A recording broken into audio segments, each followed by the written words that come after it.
Sasa Rais wa Tanzania Samia Suluhu Hassan leo ametangaza kuwa serikali itaunda tume ya uchunguzi ili kuchunguza machafuko yaliyotokea katika kipindi cha uchaguzi wa Oktoba 29.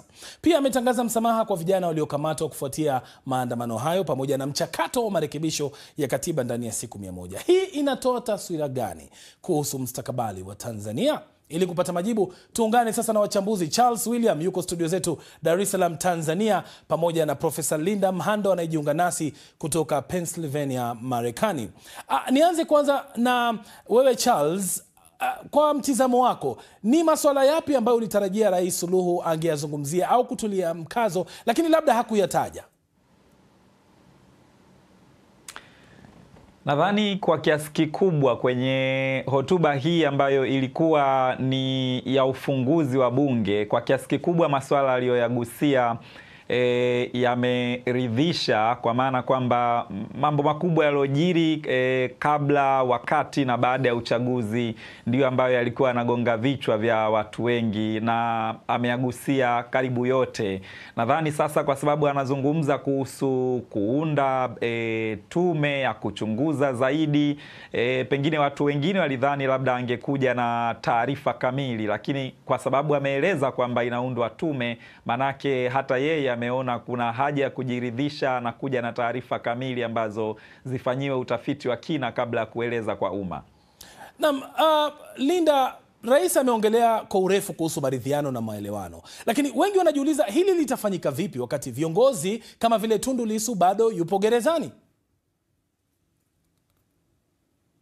Mimi nafikiri naungana na mwenzangu Charles kwamba kwenye baada ya kuapishwa, hii ndio hotuba yake ya kwanza, na kusema ukweli ameonyesha kabisa kwamba alikuwa anataka mwanzo mpya, na amesisitiza, kitu cha kwanza kabisa alichosisitiza ni kwanza kuwaombea marehemu, na hiyo ni heshima kubwa sana kitamaduni, kwa tamaduni zetu na kwa Kitanzania, kwamba ametambua kwamba kuna maisha yalipotezwa. Kwa hiyo hiyo ni heshima kubwa sana. Nafikiri watu wengi watafurahia hilo, lakini pia alikutoa msamaha kwa hao vijana na akaenda kwa undani zaidi, hata kuchambua kitabu cha dini ambacho kinachosema samehe wasiojua.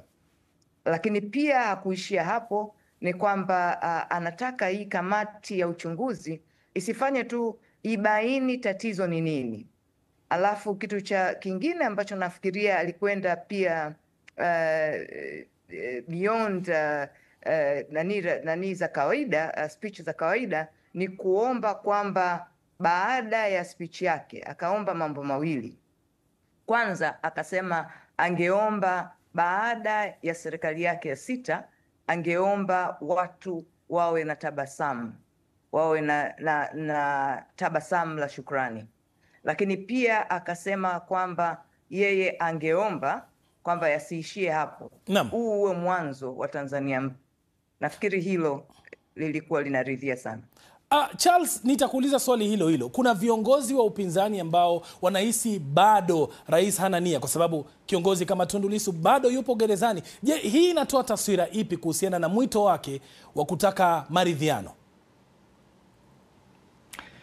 Wito wa maridhiano umekuwepo na mara kadhaa imejaribu kufanyika. Wakati Rais Samia Suluhu Hassan ameingia madarakani, alijaribu kuanzisha mchakato wa maridhiano, na mchakato huo ulitumika kupitia vyombo mbalimbali. Ilikuwepo kikosi kazi kilichoundwa, lakini chama kikuu cha upinzani Chadema hakikuridhia kuingia katika kikosi kazi hicho kwa sababu kiliona baadhi ya watu waliokuwa wamejaa mule kama ni watu ambao wako upande wa serikali zaidi. Kwa hiyo serikali ya Rais Samia ikawa ikiridhiana kwa vikao mfululizo baina yake serikali ya Chama cha Mapinduzi lakini pia na Chadema. Walifanya vikao vingi mfululizo, lakini mwishoni maridhiano hayo yaligonga mwamba kutoka katika chumba cha mazungumzo. Ikaonekana kila upande umechukua hatua zake. Chadema wakiona kama mazungumzo ya maridhiano yalikuwa yakipoteza muda tu, na CCM wakiona kama Chadema wamekuwa wakishikilia zaidi mambo yao bila kukubali kulegeza msimamo katika baadhi ya mambo. Kwa hiyo kutokuaminiana kunatokana na historia ya kujaribu kipindi cha nyuma na kushindwa kufikia mwafaka. Bila shaka. Rais pia amezungumzia vijana na kusema kwamba watakuwa na wizara. Sasa Profesa Linda, hii inatosha kurejesha imani ya vijana wa Tanzania kwa serikali? Naomba kwanza kuongezea hilo la mwenzangu kwamba kitu kingine ameahidi kwamba hatachoka kuleta mkono wa amani. Kwa hiyo hilo pia nilikuwa naomba tulizingatie hilo. Lakini kuhusu vijana, swali lako, nafikiri sio tu kwamba anaanzisha wizara ya vijana, lakini ameahidi kuanzishwa kwa kazi nyingi sana ambazo zinawalenga vijana. Nafikiri hilo lenyewe linaweza likaanzisha watu kuja mezani. Nafikiri hilo ndio analotaka kwa sasa hivi, na hiyo kamati yake kwamba itachunguza nini, sio kwamba itatoa tu majibu, lakini itakwenda kuchunguza tatizo ni nini. Kwa hiyo vijana watakuwa na wakati wa kuelezea majonzi yao, matatizo yao na maumivu yao. Nafikiri hiyo ni ishara nzuri. Naam, Rais Samia Suluhu ameahidi kufanya mabadiliko ya katiba katika siku 100. Charles, kwa mtizamo wako, ukizingatia kwamba huu ulikuwa mwito wa upinzani hata kabla ya uchaguzi, je, uamuzi huu sasa utasaidia kutuliza wananchi na kutuliza hali?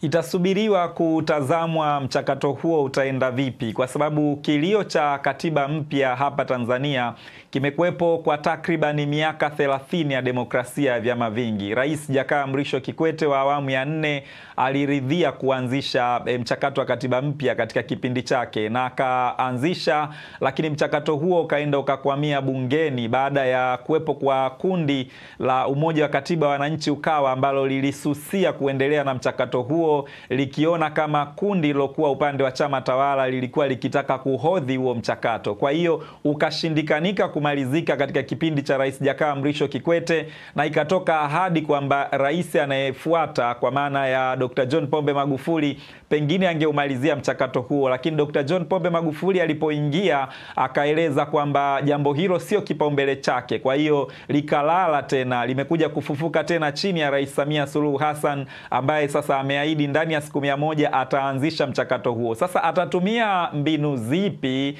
Hapo ndipo tunasubiri kuona, kwa sababu kubwa ambalo lipo ni kwamba kumekuwa na hali ya kutokuaminiana baina ya pande hizi mbili. Pande zote zikiona kama upande mwingine unahodhi mchakato na upande mwingine ukiona kama upande mwingine unahodhi mchakato. Kwa hiyo atatumia mbinu ipi kuendesha mchakato huo? Tume atakayoiunda itakuwa na wajumbe wapi, na wajumbe hao wataaminika kiasi gani mbele ya pande zote mbili? Hilo ndo jambo kubwa ambalo tunasubiri kuliona. Shukran sana Charles William kutoka studio zetu Tanzania. Asante sana Profesa Linda Mhando, tukisema naye kutoka Pennsylvania nchini Marekani. Niseme asante sana kwa sote. Muda ndio utakaoweza kutoa majibu ya maswali hayo, iwapo kila kitu alichokiahidi Rais Samia Suluhu Hassan kitaweza kutimia, au iwapo Watanzania hatimaye watakuwa wamepata jibu la maswali waliokuwa wakiuliza.